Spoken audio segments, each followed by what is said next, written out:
मिस्र इजरायलियों से भरा हुआ था। नया फिरौन डरता था कि इजरायली बेहद शक्तिशाली बन जाएंगे, इसलिए उसने उन्हें गुलाम बनाकर उनसे बेहद बुरा बर्ताव किया। फिरौन ने आदेश दिया कि सभी इजरायली लड़के मार दिए जाएं। एक स्त्री ने अपने लड़के को टोकरी में रखा और उसे नदी के किनारे छोड़ दिया। उसकी बहन उसे देखती रही। फिरौन की बेटी नदी के किनारे नहा रही थी। उसे बच्चा मिल गया और उसने उसे रखने का निर्णय लिया। उसकी बहन ने उसके पालन पोषण के लिए उसकी माता की सहायता की पेशकश की। फिरौन की बेटी ने उसका नाम मूसा रखा। मूसा बड़ा हुआ। एक दिन उसने देखा कि एक मिस्री इजरायली को मार रहा है। मूसा ने मिस्री को मार दिया और मिद्यान को भाग गया और 40 साल तक एक चरवाहा होकर रहा।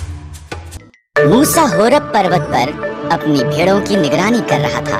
परमेश्वर की आवाज एक जलती झाड़ी से बोलने लगी, मूसा, मेरे लोग कष्ट में हैं। मैंने उन्हें आजाद कराने के लिए तुझे चुना है।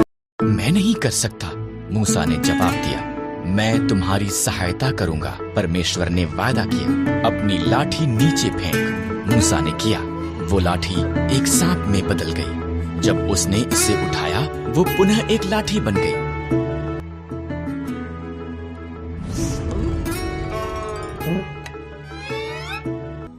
अपना हाथ ढांप ले, परमेश्वर ने कहा। मूसा ने ऐसा ही किया। उसने देखा ये रोग से भर गया था। जब उसने दोबारा किया, वो चंगा हो गया था।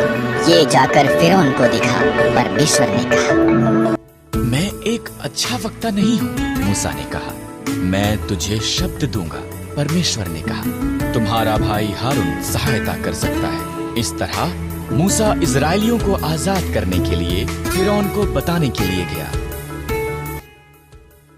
मूसा और हारून ने फिरौन से कहा, इजरायलियों का परमेश्वर कहता है कि तुम उसके लोगों को जाने दो, नहीं तो बुरी बातें तुम्हारे साथ होंगी। पर फिरौन ने उनकी नहीं सुनी। इसलिए परमेश्वर ने मिस्र में पानी को लहू में बदल दिया। कोई भी इसे पी न सका। तब उसने मिस्रियों के घरों को मेंढकों से भर दिया। हर तरफ मेंढक थे, फिर भी फिरौन ने उनकी नहीं सुनी। इसलिए परमेश्वर ने मिस्र के आकाश को कुटकियों से भर दिया। वो वहां धूल के समान भर गई।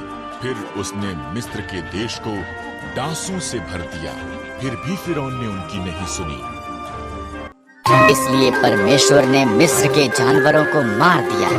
घोड़े, गधे, ऊंट, भेड़ें और बकरियां सब मर गए। फिर उसने मिस्री लोगों को फोड़े से पीड़ित किया। फिर भी फिरौन ने उनकी नहीं सुनी। परमेश्वर ने मिस्र की फसल का नाश करने के लिए ओलों की वर्षा भेजी। उनकी जौ और सन्न की फसल नष्ट हो गई। तब उसने बचे हुए फल को खाने के लिए टिड्डियां भेजी। फिर भी फिरौन ने उनकी नहीं सुनी।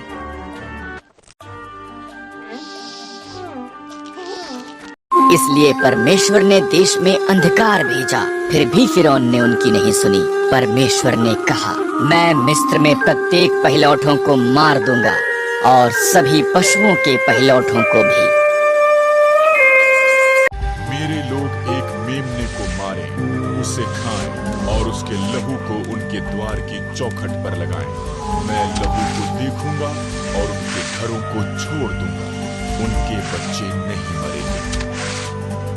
तुम इसे फसह कहोगे और सदा उसे याद रखोगे। इजरायलियों ने परमेश्वर की आज्ञा मानी, पर मिस्रियों के पहिलौठे मर गए, यहाँ तक कि फिरौन का पुत्र भी। अंत में फिरौन ने सुनी और उसने इजरायलियों को जाने दिया।